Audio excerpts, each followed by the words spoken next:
Welcome back to a groovy edition of Keeping BZ. I'm Brandon, joined by Zach in our show and tell format of showing each other a game. And this time around, I'm showing Zach the game based off of Disney's The Emperor's New Groove for the PlayStation 1.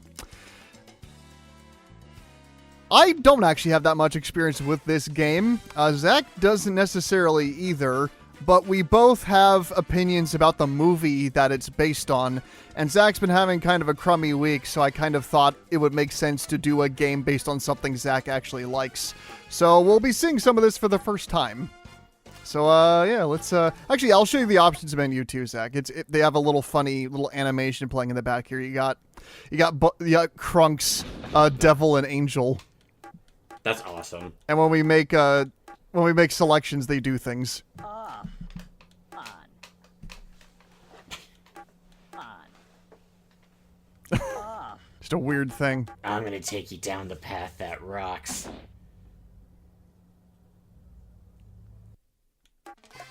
So, yeah, let's get into it. There's probably a point in my life where I could quote the entire movie from memory. I haven't seen the movie recently enough to do that, but I remember a lot of quotes still. So when did you first really experience The Emperor's New Groove? Around the time it came out on VHS. Funnily enough, this movie came out on my birthday. Its theatrical release was December 15th, although I don't remember the year off the top of my head. Believe it or not, though, because Kid Me was super judgy about everything, I actually had no interest. In fact, I remember watching the commercials being like, yeah, I won't like this, but Mom got the VHS, so I was like, okay, we'll watch it together. And it was one of the funniest movies Kid Me had ever seen, and it was instantly my favorite Disney movie, and it stayed my favorite Disney movie for many, many years until I saw Zootopia. Although nowadays... Oh, you would say Zootopia finally beats this one out? Yeah, I'd say Zootopia beat this, but then when I rewatched Lilo and Stitch while watching a bunch of Disney movies with my brother, Lilo and Stitch is now my favorite Disney movie. Yeah, that's a fair assessment. It's been many years since I've seen the Emperor's New Groove, but like Zach, I find it to be a pretty funny and entertaining movie that, yeah, ultimately does end up as one of the more underrated Disney films, simply for its cast and its sense of humor. Mostly in the background of the inside baseball of the Walt Disney Studios, Emperor's New Groove is known as that movie that was kind of what Kingdom of the Sun was originally... Like, it was originally a movie called Kingdom of the Sun that got cut into pieces and made into this thing when the production of that movie wasn't really working out because the studio heads did not like aspects of Kingdom of the Sun. They were like, we're doing too many big, epic... like drama movies. Let's do something comedic. Let's do something different than what we've done before. But everything I've heard about in terms of the script, in terms of the characters, in terms of the music of Kingdom of the Sun, everybody that was working on that movie saw it as like the next big like Disney masterpiece and were super into it. It was just the studio heads that kicked it down to eventually becoming this, which, you know, some people hold a grudge about, but ultimately, Emperor's New Groove is what we have instead, and honestly, it's still a really entertaining movie. That's what Kid Me loved so much about it. Like, I do feel bad that Kingdom of the Sun kind of had to die to let Emperor's New Groove come out, but the thing that Kid Me really liked about Emperor's New Groove was that it wasn't some big epic story. I don't know what it was with young me, but I would just watch something like The Lion King or Little Mermaid, and you know, I liked them. But there was something about it that, at least Kid Me, felt like they were a little too try-hard. And I don't know why a 7-year-old was thinking that. I was just born to be contrarian, I suppose. But, no, I just really liked just the comedy. Like, Emperor's New Groove was what I wanted in an animated movie. I could not have picked an animated movie more specifically made for me. At least at the time. Sure. I mean, even when I would, sometimes go to visit you and Alec years later, you guys could still easily quote the film without much trouble.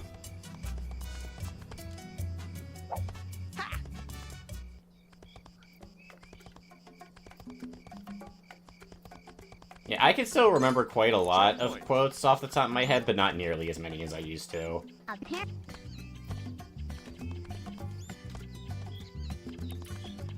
I remember one or let's see. two here and there, but like not nearly to the same degree as you guys. But I also didn't watch the movie as much as you guys because I liked it. I just wasn't like super in love with it like some people are. But no, I'd like to rewatch it again at some point and see how it holds up, especially now that I've seen stuff like Zootopia.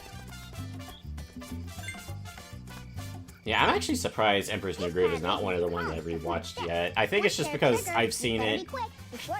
It's probably one of the movies I've seen the most. I must have seen this around 15, maybe 20 times throughout my entire life.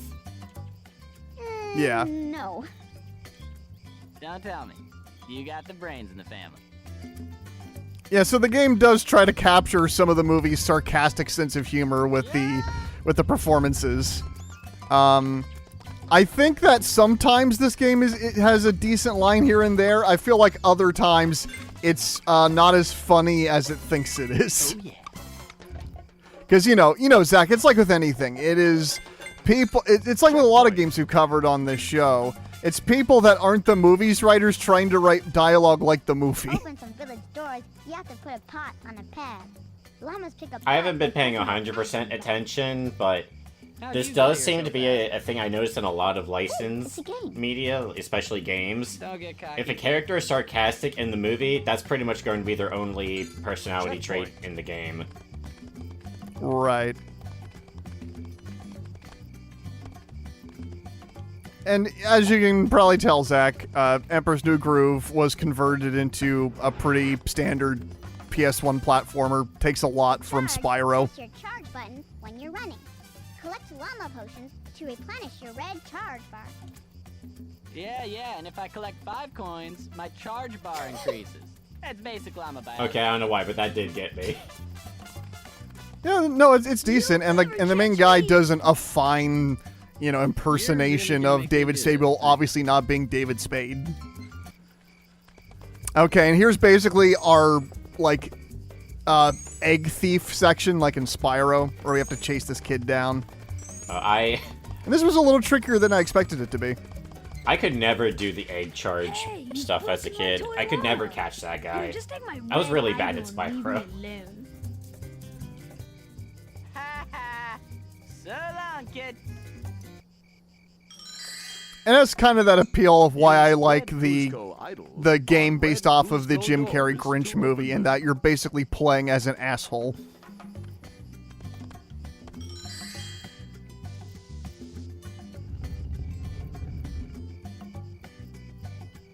So this came out on PS1 and PC. It unlike a lot of games of this era, it did not get an N64 version, which surprised me.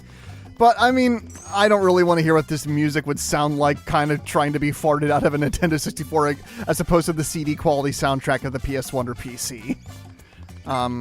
It would have been interesting, but I think this game works fine without that nature. So this was under the Disney Interactive label, but this was not made by the usual people that worked on the Disney licensed games. This was made by Argonaut Studios, the people that made the original Super Nintendo Star Fox. Oh, wow. Stay away from. They also made Croc Legend of the Gobos, as well as Croc 2, and Emperor's New Groove runs off of the same engine as Croc 2. Maybe I will, maybe I won't. Just don't charge around by the tree, okay?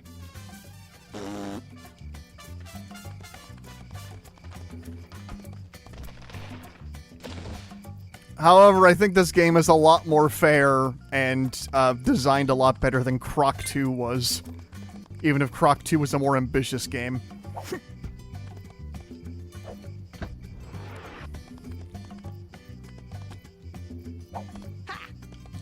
That could be kind of the trade-off with ambitious games where, they're more ambitious, so there's going to be something cooler about them, but also because they're more ambitious, there's usually going to be more wrong with them, where if you just make a 3D platformer, it's going to be kind of basic, but you can't really go too wrong on a 3D platformer. Yeah. Well, Especially a simple one kind of made more for younger audiences.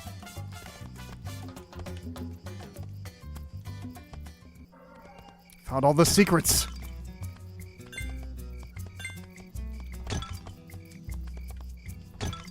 I don't know what finding the secrets does besides get you more coins.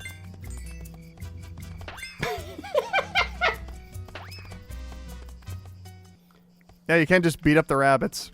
That's amazing. No, I mean, I feel Argonaut's genuine efforts to try to capture the vibe of the movie.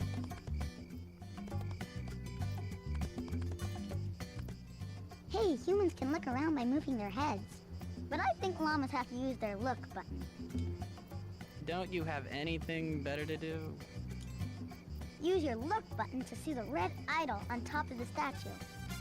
I can't remember if I brought this topic up on a previous BZ. I might have, but I'm going to do it again. Although, I'm going to try to do a shortened version of it. I've always been kind of annoyed by comedy games, because a lot of the times, a comedy game is only really a comedy game through just its writing. Which, you know, there are, like, a lot of funny comedy games with great writing. Psychonauts 1 and 2, and Portal. Kid Icarus Uprising is hilarious, and I don't care what anyone says.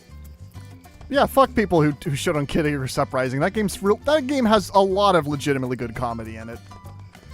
But I always kind of wanted to see a video game that would be funny more so from its gameplay than its writing. And usually if a game's gameplay is funny, it's usually because it's kind of jank. I don't know if I've ever seen a game's gameplay be purposefully funny outside of some gameplay gags that none come to mind right now, and that makes me feel bad. But there definitely are some really good gameplay gags in games. They just don't happen as much. Most of the comedy typically happens in the cutscenes. Which that's not like an awful thing or anything. But it's a video game. I want to play the funny. But then of course the question is, how do you make playing funny? My whoopee! Which is probably why Yeah. it's A whoppee is a more key. common for a game to be You have a unintentionally whoppee hilarious, when like when we you die. played So replay from your last checkpoint. Web of Shadows, I think? Kid, Was that the name of that how do you one know all that you this? showed off? Yeah, the Web of Shadows. I don't know. Beats me.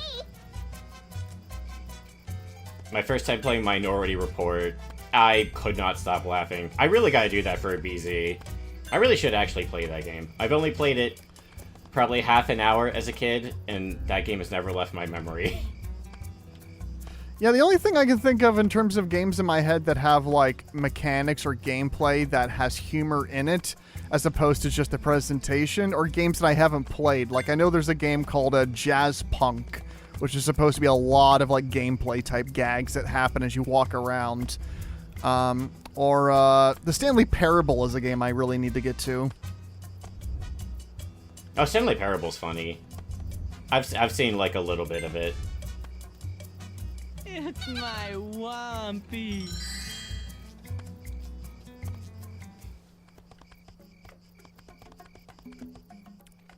I've attempted playing other games that are often called, like, super good comedy games, but, like, for example, I tried Far Cry 3 Blood Dragon, which is a game that is well known for kind of making fun of old video games in 1980s aesthetics. But my kind of problem when I was playing that one was that as I got deeper in, I realized it was kind of just ultimately Far Cry 3, which was a game I had just played a good chunk of until I gotten sick of it. And when I realized it was just more, but with a goofy 80s type aesthetic, I just kind of shrugged it off. And ultimately, the humor of Blood Dragon just wasn't really doing it for me. It was a little too on the nose, this is a video game type of humor for me to really get involved in it as much as I wanted to. But, you know, I think that in case it is very much a subjective thing, because I know tons of people that love Blood Dragon. I have gotten so tired of the 80s aesthetic. You don't see it as much anymore, but there was a time, and it still kind of is around, where there will be so many games or movies that will just be like, it's this modern thing we made in the modern day, but it looks like the 80s, and I just want the 80s to be gone, man. The 80s are over. Can we stop reviving every 80s property? Demon Llama. Demon Llama, where? And then now we get to learn the punching tutorial. This is his punching move. To smash the tall statues, you have to hit the X with your front kick. Llamas kick by pressing action when standing still. He does like karate moves or something. To smash the small statues, you have to hit the X on top. Press jump, and then action to perform your karate jump kick.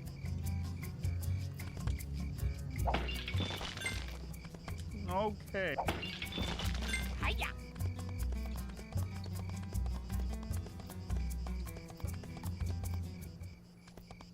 What's up next? Yeah, we're just still in the village stuff. I think years ago, Zach, you and I also attempted to do a Let's Play or something, or maybe we were just screen sharing the Game Boy Color version of this game. Oh yeah, that wasn't a Let's Play. You were just screen sharing it one night. Once triggered, you have to run through the hourglass. Was that still to on unstop Skype, or closing. was that Discord? Remember to use your charge. That was definitely Skype. That was way That's too a long brilliant ago. idea. Yeah. But, and now we live in a post-Skype world. You literally can't use Skype anymore. Honestly, after a certain point, you wouldn't want to. I got so many messages from NFT bots on Skype during the last couple of months. And it just... 100%. And, you know, I kind of wanted to feel bad for losing Skype, but after those last few months, I'm like, just let it die. Just go away. Which is kind of a shame to say, because we've had that since, what, we were 15 or 16. You know, that was our Discord before Discord.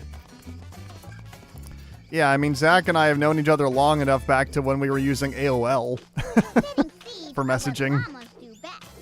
To spit a seed, collect some grapes. Press look, and then press action. I still remember that door sound effect. What? I'm sorry, I wasn't listening. No, don't repeat it, because I don't care. You never hit me off my new llama bike. We'll see about that, whiny little peasant. 3 well-aimed spits should see your bike destroyed. I do quite like the soundtrack to this one. I think that it does a good job capturing the vibe of how the music was in the movie, while being kind of catchy in its own right. Come on, this targeting is a little sensitive. There we go. 1, 2, and 3. You've broken my toy llama again. You wait, I'm gonna get an even better one. Then you'll be sorry. Oh no, bad llama, bad. I'll be honest, Zach. David Spade is not somebody that I immediately first turn to my mind as, yes, among the greatest comedians. Yeah, for whatever reason, his brand of humor really clicked in this movie. Checkpoint. I've seen David Spade in some stuff I like, but yeah, he was never really one of my favorites. To be honest, he's not even really... I think he does a great Cusco. You know, obviously, I can't imagine Cusco without imagining David Spade's voice. But if I were to say the reasons I love this movie, like, I really like Cusco's arc. I would say Emperor's New Groove is what made me like the jerk to good guy arc, along with Zuko's character redemption in Avatar. It's my favorite character arc. But I would say my main reason for liking that movie is more so Yzma Krunk. Oh, yeah. I mean, absolutely. Eartha Kitt and Patrick Warburton are a crazy duo that have great chemistry. And I liked John Goodman's casting as Pacha, even if, you know, him and David Spade stuff is some of the stuff that I remember least in the movie. It's more just the villain stuff. Yeah, the villains are the best part of it, but I still think Cusco and Pacha still have good scenes together.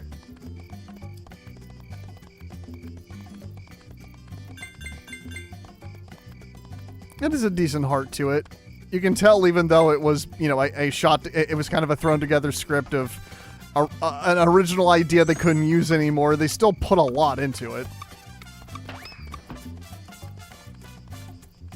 When you think about how many Disney movies have bad comedy or unmemorable comedy, it's really something that they had to staple back together ends up being one of their funniest movies.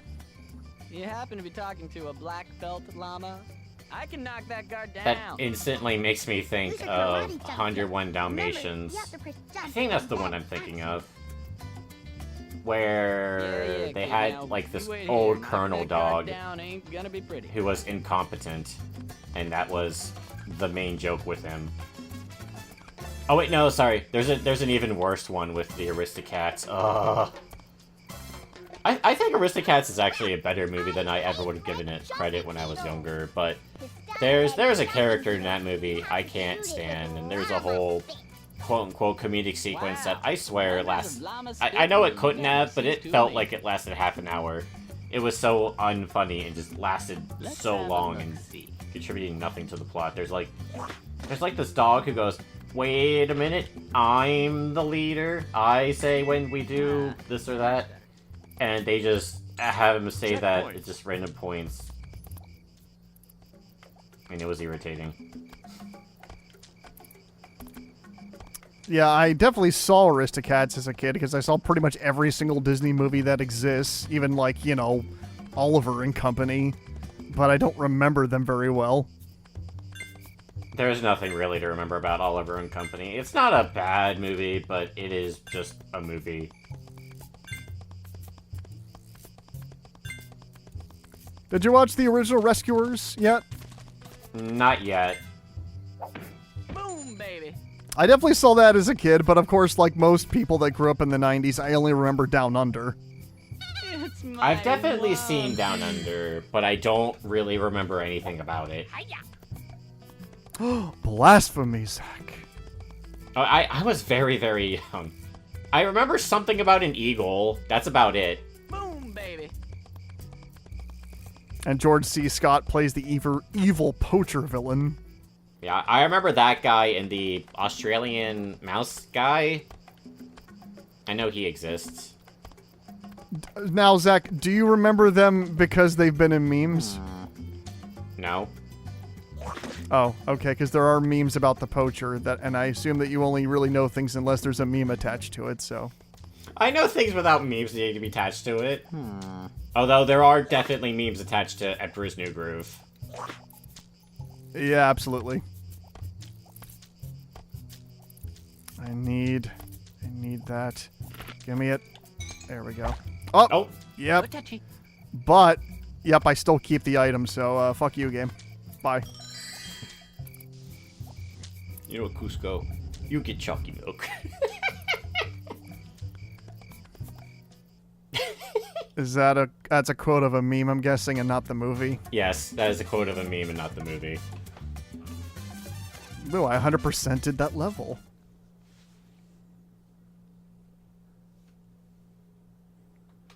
How are we doing on time, Zach? Not even half an hour. We're at almost 25 minutes. Nice. Okay. Might even get to the next world. This is as far as I've played. I don't know anything that's in this level. Oh, we got Crunk. I wish I could do a Patrick Warburton. I can't do voices at all. It takes a lot of practice because you have to keep your voice in a certain register until it can stay down there.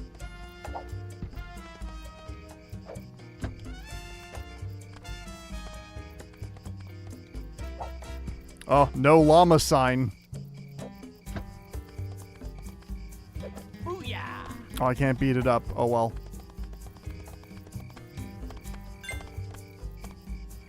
They were working on an Aladdin game around the same time as this one, which is probably... I mean, I don't know what that says about the development of both games, but apparently that Aladdin game also used the Croc engine.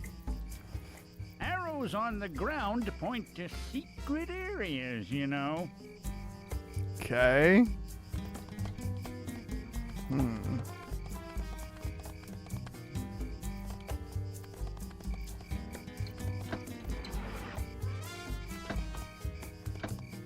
Okay. Oh, I see. This button is just for this door. Or is it? Or does it have to be these two? Well, anyway, let's try this door first.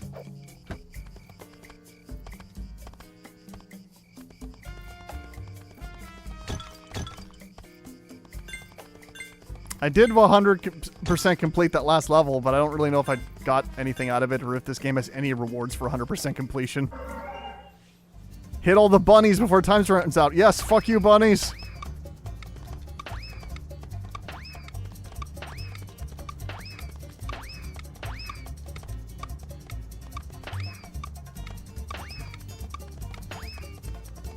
Got them. I'm not sure if it's 100% the same sound effect, but it definitely reminds me of the Crash Bandicoot sound effect whenever you spin into an enemy and launch it. I can tell you based on my subtle hearing that it is different, but very similar.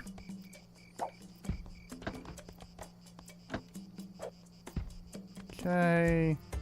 And then what? This one? Yes. Okay. So, moving on. And honestly, the controls feel fine. They feel better than Croc 2 did, honestly. But the level design is obviously much simpler. But I'm okay with that because this game actually has, like, decent checkpoints. And overall, just the design is not constantly trying to spite me by throwing me back to the hub world if I get hit by an enemy.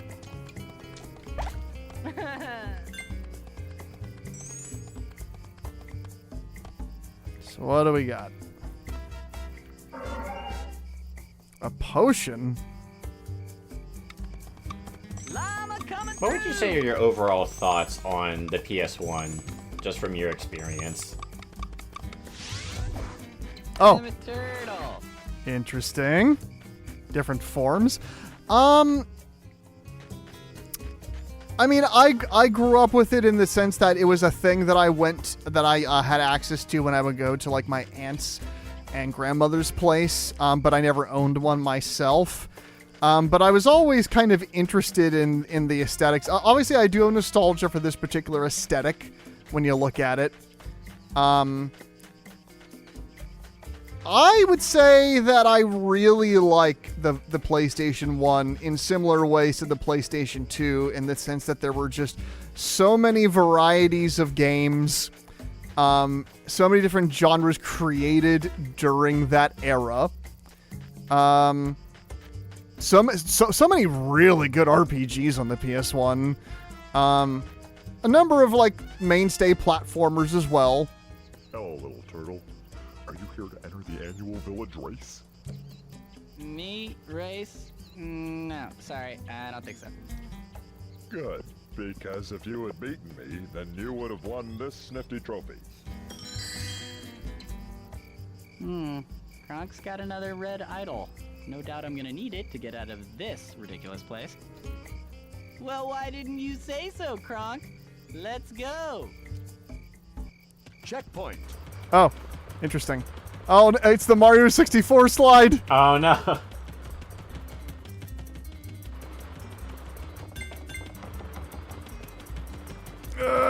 Okay, thankfully the turning is pretty forgiving. I did grow up with a PS1,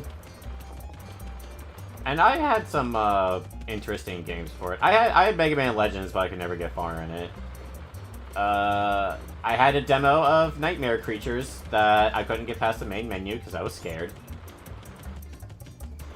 I owned Space Jam on PS1, and that game is terrible, and I'm definitely doing a keeping busy of it one day. There was one day after school, my mom picked me up, and she said, "Hey Zach, I got you a new video game for the PS1," and I was very excited. She wouldn't tell me what it was.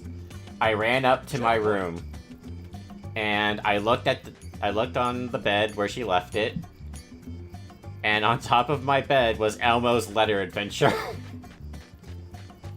Oh my god. How old are you? Like 8. Hey, I'm a llama again. Oh my god. Too old Okay. for Elmo. You know, I still thanked her because I didn't want to sound ungrateful, but I was also just like, Mom, I know my letters. But, you know, I'm not going to be too mad about it, because she got me Ape Escape, and then I went to play it, and that was when I learned that it needed a DualShock. And I went, Mom, I can't play this without the DualShock controller. She went, fine, and then so the next day she got me it, and I still feel terrible about it to this day.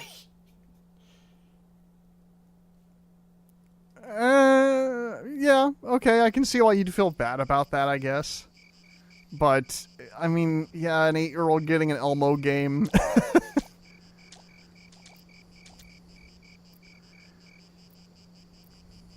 She was hyping it, and, you know, like, I know her heart was in the right place, but I remember thinking, not 3.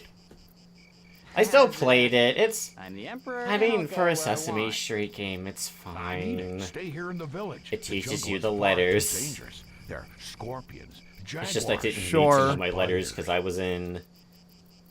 maybe 8's not the right age, but I was definitely in 1st grade. From a big chubby peasant like ye. Look, just wait here. If you try and follow me, there'll be trouble. Do you still have the game? Whatever, Lumpy. I'm trying to remember what PS1 games I own. Because when I got the PS2, I gave my PS1 and some games to a friend of my mom's daughter. And I guess my mom accidentally gave her the games I wanted to keep. Because I made a pile of games I wanted to keep and a pile of games to give away. And I think my mom accidentally gave her the wrong pile. Because she ended up giving a little girl Mega Man Legends and Ape Escape. When I meant to give her Spyro and Elmo. Which, I mean, I think she still would have been too old for Elmo anyway, but... Huh? Just stop following me. I still have PS1 memory cards. Now stay there, or else. Yep, I have 1 or 2. Mainly, it was when I finally got access. I didn't play PS1 games until I got a PS2, which was like, I don't know, mid-high school or something, which is, I got it for Kingdom Hearts, but then I began playing PS1 games on it as well, like the original Final Fantasy VII. My elementary school friend gave me it because he didn't like it and didn't care about it. It still has his name written on it, but that's how I experienced FF7, was from a hand-me-down copy that I played on my PS2. A lot of the PS1 games I experienced, though, were on the PS1 Classic section of the PS3's shop. So stuff like Parasite Eve and the Resident Evil games, Dino Crisis, and a lot of like obscure ones that just sort of stuck out to me that I bought. Like I know when I go to stores, I do search PS1 sections since now I have access to playing them. And I kind of just like finding weird, strange ones that I kind of pull off the shelf. But yeah, it took a number of years before I really was invested in trying to find more stuff for the PlayStation 1. Most of the times I'm looking at PS2 because that's where a lot of games that I really care about are, that I know that I'm going to find something usually of quality.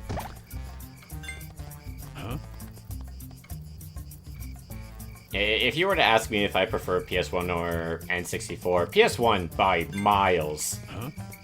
I just don't find a lot of interesting games for me on the N64. Not that the N64 has bad games, just the PS1 has more, and then also has more quality and interesting titles. The N64 just kind of has a bunch of party games and platformers.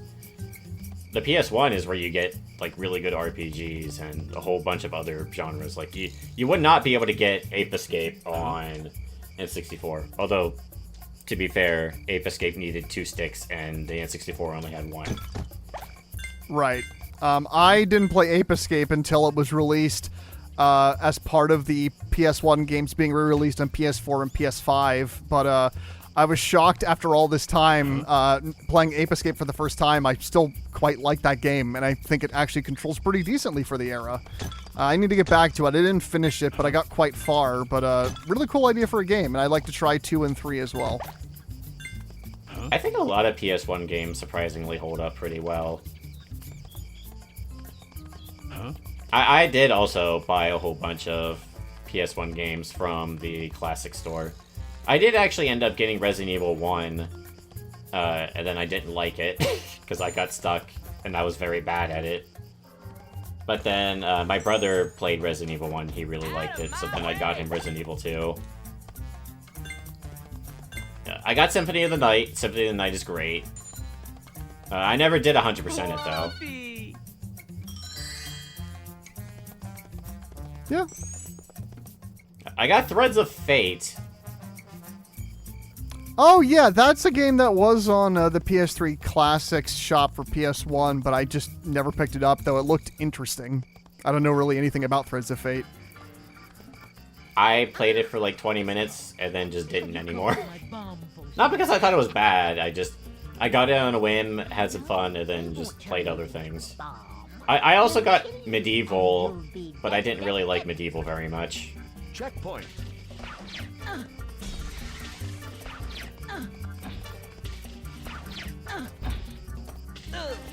Uh-oh. He's my boss battle.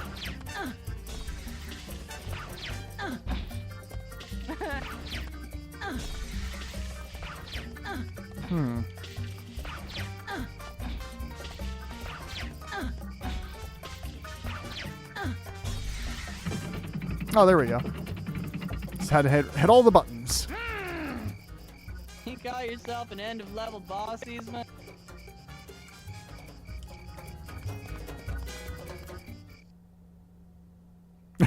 Okay, then.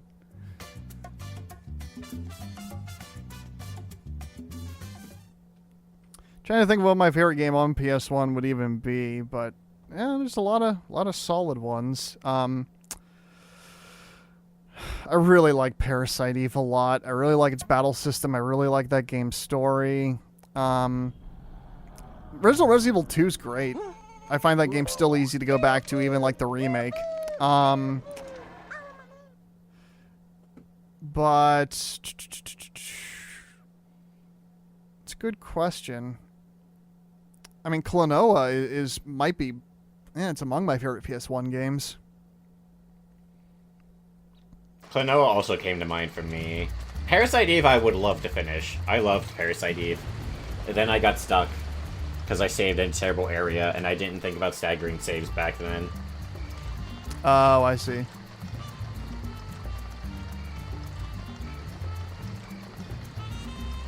And now to the jungles.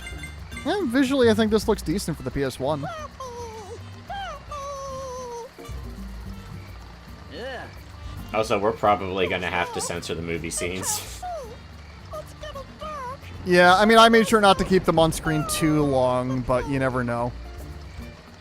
Yeah. To kill a spider, use your roll or charge to flip the spider onto its back and then jump attack its belly. Okay. That was the freakiest thing I've ever seen.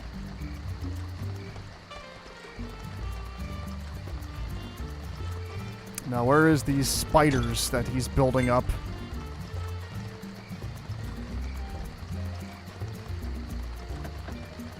Oh, there's one.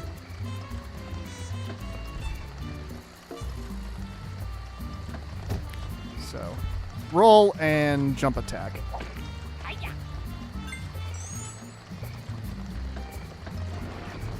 Ah. So, interesting. So I have to get the spider to hit the switch, or what does it want me to do here? Well, there's another way I'm supposed to do this. There we go.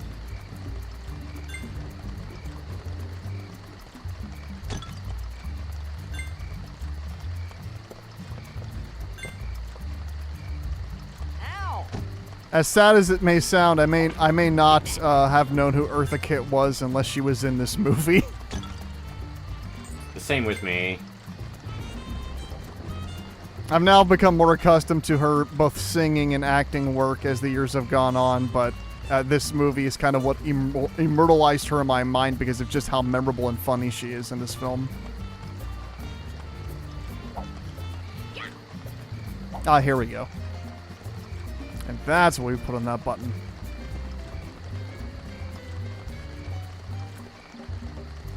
Oh, nice. The thorns on those trees actually don't hurt you. That's generous, game. That is a surprise for a PS1 platformer.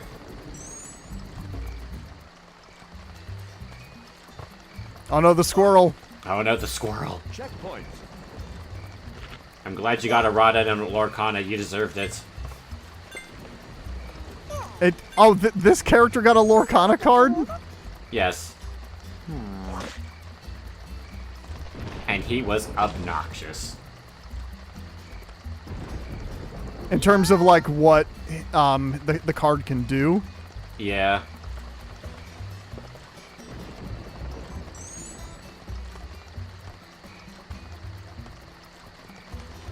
I don't know, it just seems like a decent little squirrel to me. I don't see what the problem is, Zach. You weren't there, man.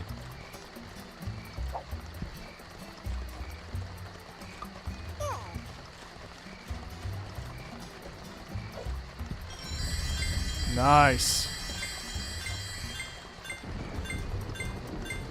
Now, is this just the way ahead, or... Okay, yeah, this is a dead end, so we just go this way. Out of my way! He's got a balloon. Point. Uh-oh. He's gonna pop it next to the Jaguars. Oh. Oh, no, I have the balloon. No, he has the balloon.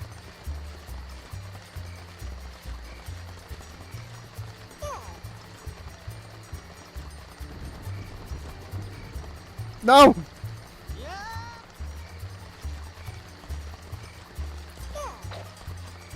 Damn.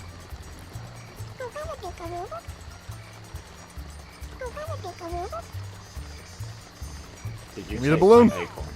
Squeak, squeak, squeak, squeak, squeak, squeak. You owe me a new acorn. Coming through! There we go.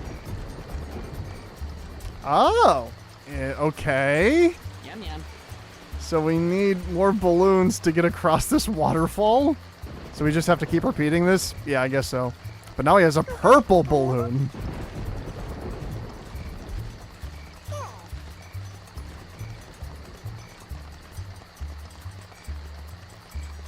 Don't get it.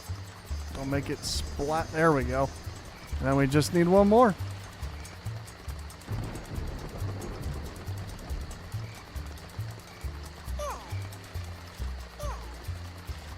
Yeah, I guess when I think about it, part of what makes Emperor's New Groove appealing is that it doesn't necessarily have it doesn't really have a funny talking animal sidekick, does it, outside of just like the main character.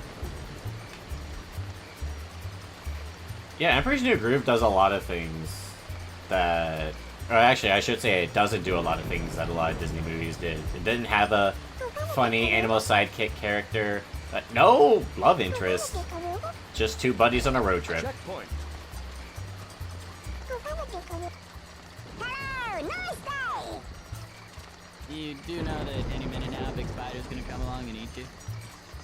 Eaten by a spider? Well, that would be a luxury.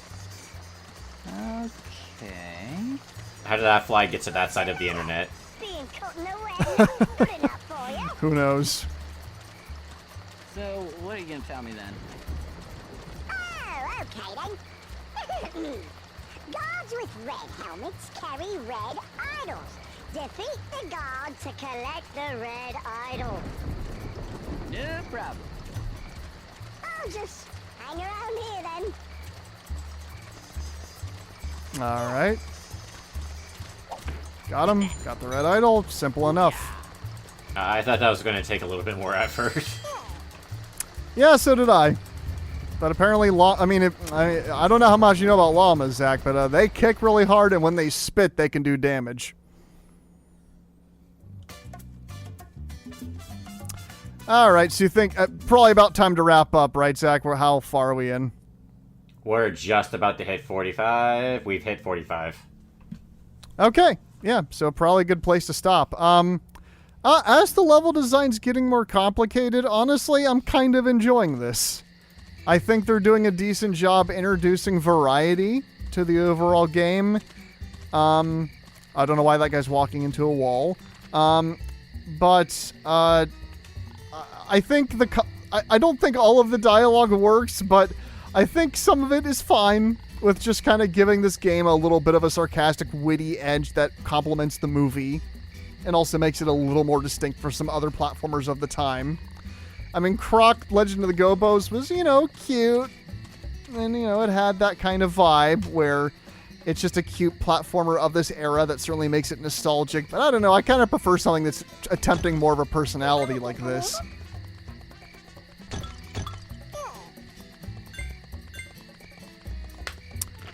What are your overall thoughts, Zach, from just watching this weird standard Disney licensed platformer based off a movie you like?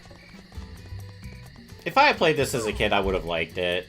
I did rent it from Blockbuster, but unfortunately, my PS1 just stopped working, I guess. So I unfortunately never actually got to play it. But this game does look decent. And nothing really stands out as great about it, but it looks like just a pretty well-made 3D platformer. Yeah, I mean, I've played some other Argonaut games, and they're not exactly... These guys are all over the place in terms of the quality of the productions they've worked on, from revolutionary games to shovelware. So, it's hard to really say. But I can say that my experience with this so far is, in terms of a lot of other licensed games I've played on the PS1, this is among, one of the decent ones. It does what it sets out to do. The controls are totally fine. They're not great, but they work. And yeah, it is what it is. But I would say I could recommend this one. Not a high recommendation, but if you like the movie and you just really want a game based off the Emperor's New Groove, I mean, this is here. The Game Boy Color version, unfortunately, pretty much has none of the personality of the movie. It just has a bunch of, still image cutscenes that have, one line of dialogue, and then it cuts to the next level. It attempts to kind of, have the same mechanics as this version, but ultimately just, can't live up to the jump in technology. So that all said, thank you for joining us for this episode of Keeping BZ. If you have nostalgia for this game or other thoughts you'd like to give us, or other games you'd like to see us play, leave those in the comments and just let us know, and we'll definitely consider that. And that all said, join us next time for whatever Zach has planned for the next Keeping BZ. Probably another card game. Hey, don't spoil my secrets. I can promise one thing: we will not be playing an $80 video game. That's better. Hey, that is worthwhile in any respect. Yum yum. So on that note, have a good night.